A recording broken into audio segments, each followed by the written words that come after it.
Good evening. I'm Herman Hanson, and I have never pooped. And I am Randa Lehrer. And this is Puppet News. These are this week's stories. A 95-year-old resident of an assisted living facility accused of shooting and killing a maintenance worker has been charged with first-degree murder. The suspect, Okie Payne, appeared in court in Boulder on Wednesday to be advised of the charges filed against him. According to court records, Payne was also charged with 2 counts of menacing with a weapon in addition to the murder count. Police have said Payne shot Ricardo Medina Rojas in the head on February 3rd after confronting him about $200 he claimed Medina Rojas had stolen after he arrived for work at Legacy Assisted Living in the city of Lafayette. Payne then waved his handgun at 2 people who tried to help Medina Rojas, authorities said. Payne only has partial hearing and had to read a live transcript of the court proceedings on a laptop in court. He spoke loudly at times as the judge heard another case, and the judge told him not to read the transcript aloud when his case was called. According to the affidavit, Payne told police that workers at the facility had been stealing from him since October 2019, and that he also confronted another man about $200 he said he noticed was missing from his wallet 2 days before the shooting. During the interview, in which investigators had to write down their questions, Payne recounted he was sitting in the lobby thinking about ways to get attention and stop the thefts when he saw Medina Rojas arriving for work and decided to shoot him, police said in the affidavit. According to the affidavit, Payne told investigators he also suspected that he was being drugged by staffers because of the needle marks he found on his big toe, and that his ex-wife was working with someone else to steal money from him. Investigators did not find any evidence of the claims of theft made by Payne, the document said.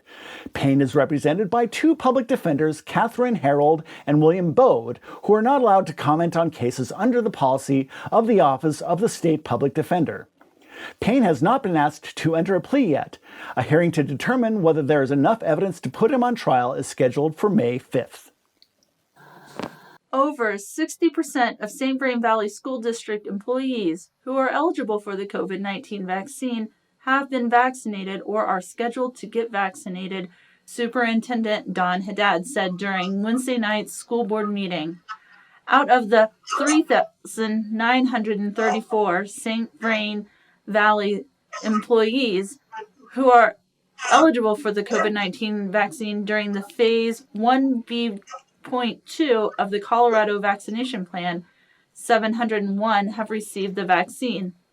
An additional 1,473 staff members have now been invited to be vaccinated by the UC Health and Nextera systems.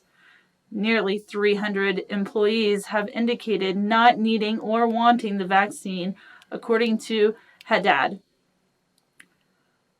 Coordinated efforts between the district and community partners have moved the vaccination process for SVVSD staff considerably way ahead of schedule, Haddad said. The district expected to have only 500 employees vaccinated by the end of February. Wednesday morning, Jackie Kapushian, deputy superintendent, said SVVSD learned of the 2,200 employees who set up an account with UC Health for a vaccination. 44% received a link for an appointment, which was the highest out of all metro area school districts with which UC Health is working. It's almost impossible to imagine a world without chocolate. Yet cacao trees, which are the source of chocolate, are vulnerable. Chocolate is derived from the seeds of the cacao tree Theobroma cacao L, which literally means food of the gods. The plant originated in the western Amazon region of South America and has been cultivated for more than 3,000 years in many parts of Central and South America. Today it's grown in equatorial regions around the world, including Western Africa and several tropical regions in Asia. A mature cacao tree can produce many thousands of flowers each year. These flowers are tiny, only a ½ inch or so in diameter. That's 1 to 2 centimeters for you ferners who use that metric thing. The flowers typically grow in clusters directly from the trunk of the tree or off large branches. Successful cacao pollination is problematic in many regions. Only 10 to 20% of the flowers produced by a cacao tree are successfully pollinated. The rest, up to 90%, never receive pollen or do not receive enough pollen to create fruits. Biting midges from this... Okay, I met my match. Hang on. Ceratopogonidae. Ceratopogonidae.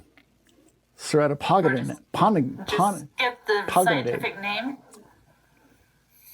Oh, hell no. That wouldn't be funny at all. Ceratopogonidae. Ceratopogonidae. Ceratopogonidae. Ceratopogonidae.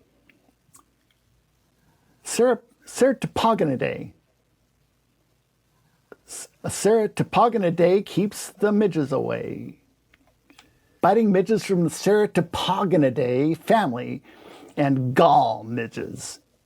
Okay, take 1.5. Biting midges from the Ceratopogonidae family and gall midges from the Oh, really? You. Okay, that's getting cut. Gall midges from the Cicodomidae. Cicodomidae. Biting midges from the Ceratopogonidae family and gall midges from the Cicodominidae family are among the most important known cacao pollinators worldwide. Evidence suggests improving midge habitat can increase fruit yield. So in some cacao growing regions, current farming practices include developing and maintaining suitable ground habitat within and near cacao orchards in an effort to increase the number of midges capable of pollen transmission. It's hard not to wonder, why aren't midges doing a better job of pollinating cacao flowers as slackers? Scientists think part of the answer might be that midges don't solely depend on cacao flowers for their life cycle. Because they can get sugar from other plant sources, they are likely passive rather than active pollinators of cacao. Scientists wonder if they are up to the task of flying the significant distances between the trees. And believe it or not, the hardest word for me in there is cacao. I feel like a stuttering bovine, like moo. The cacao says moo.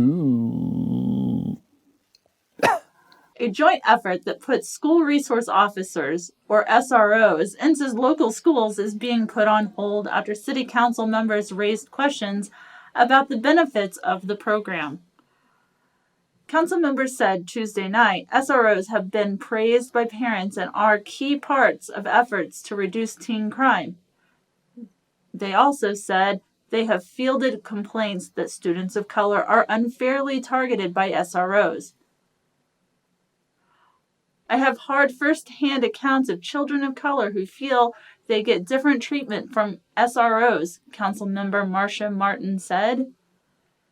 Councilmember Susie Hidalgo Faring, who is a teacher in the St. Vrain Valley School District, said her own children have experienced not so positive interactions with their SROs in high school and middle school.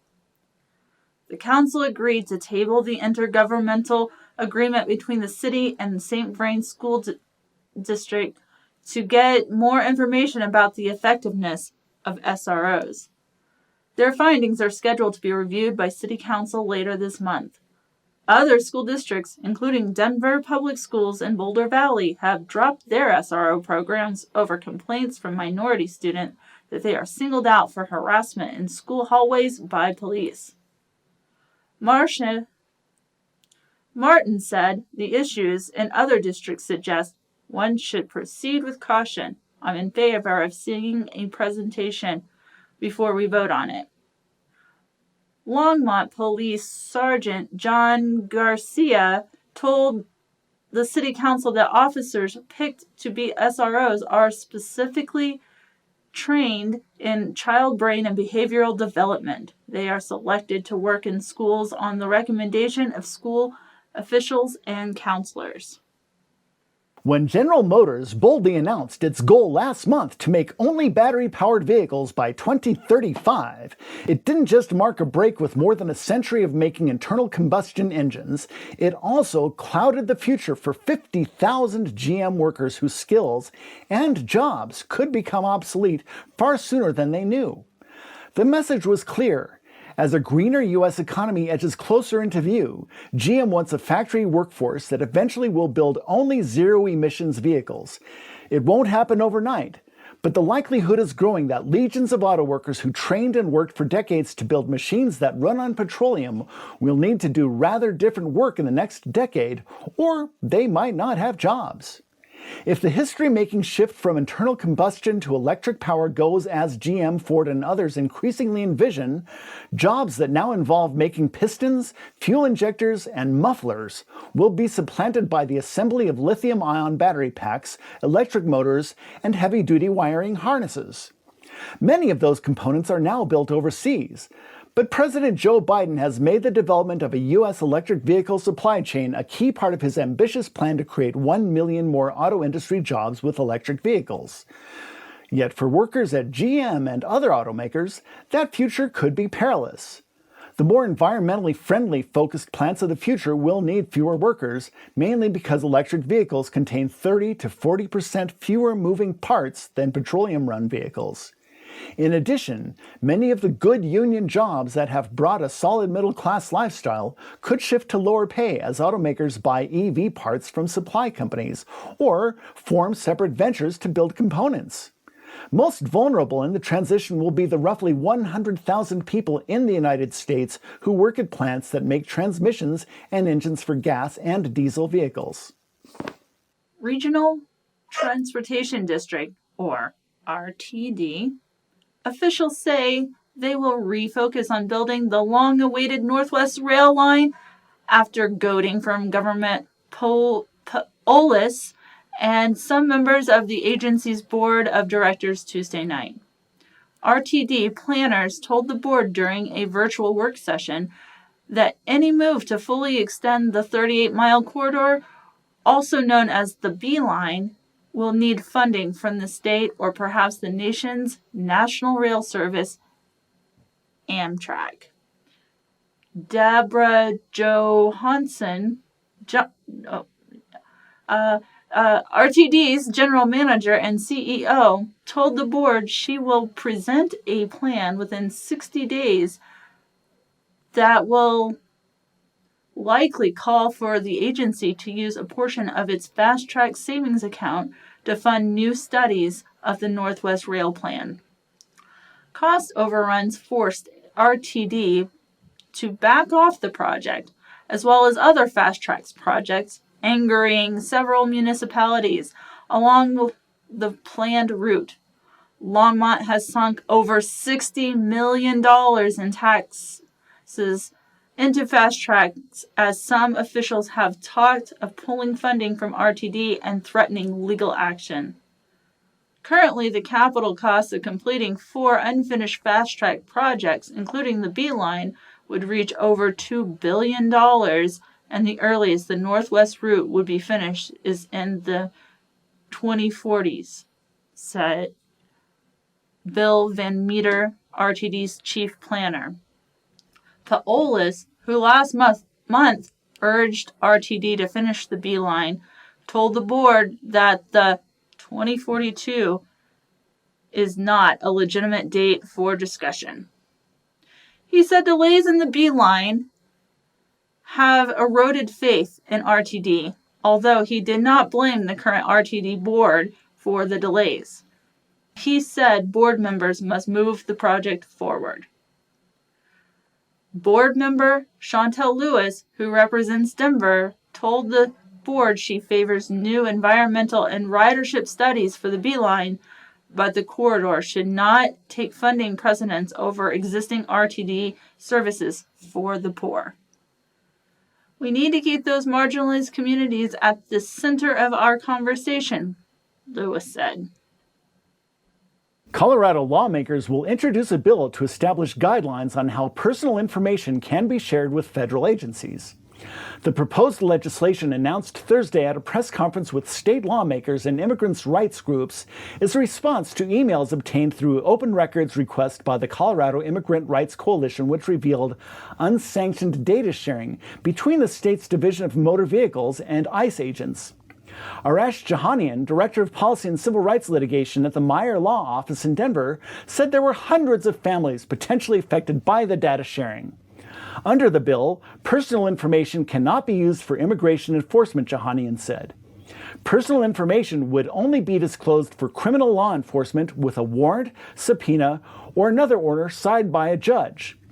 Due to the health and economic concerns of the coronavirus pandemic, compounded with the trauma of immigration policy under the Trump administration, Senator Julie Gonzalez, a Democrat from Denver and one of the bill's sponsors, said the fear has caused undocumented families and individuals to withdraw and lose trust in local government.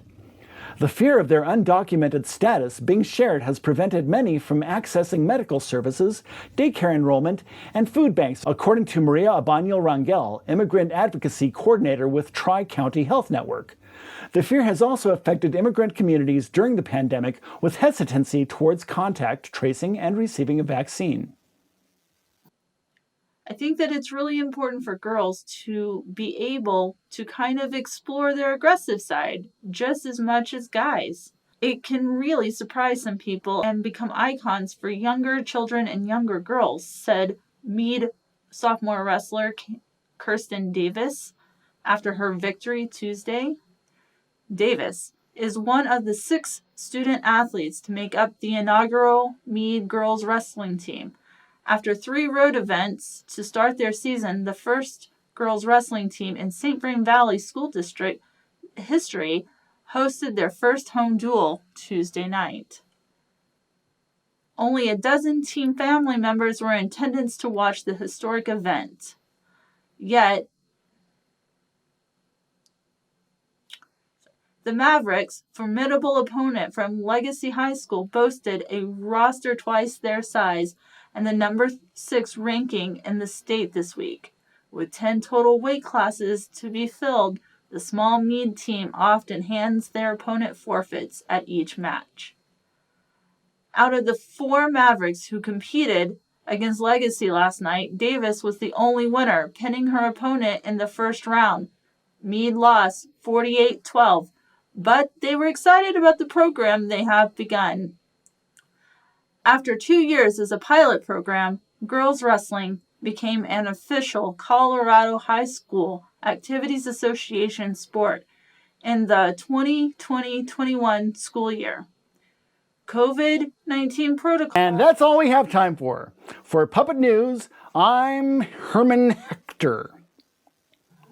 And I'm, what's my name? Randall. Miranda. Good night.